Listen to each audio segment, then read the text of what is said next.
Yan na. Adong nas ng kulungan. Ligo ta sa baboy. Inita.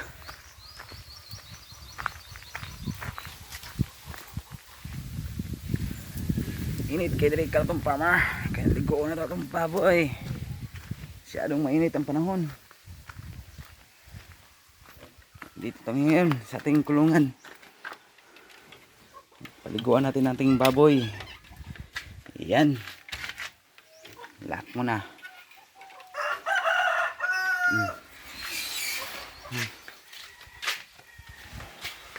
Ito yung ating inahin, oh.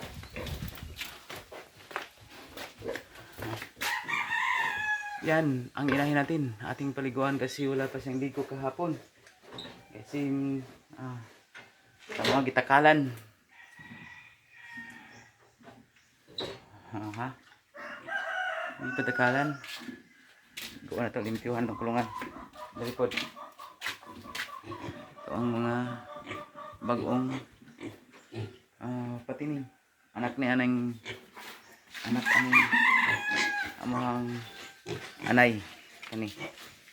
Ano yung nanay? Ito ang nanay. Ito ang kanilang ina. Ito ang ihina. Natin ang paliguan ito. Masyadong mainit kasi ang panahon. Yan o, mga katong farmer.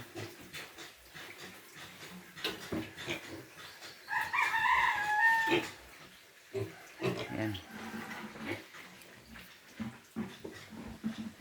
Thank you, thank you.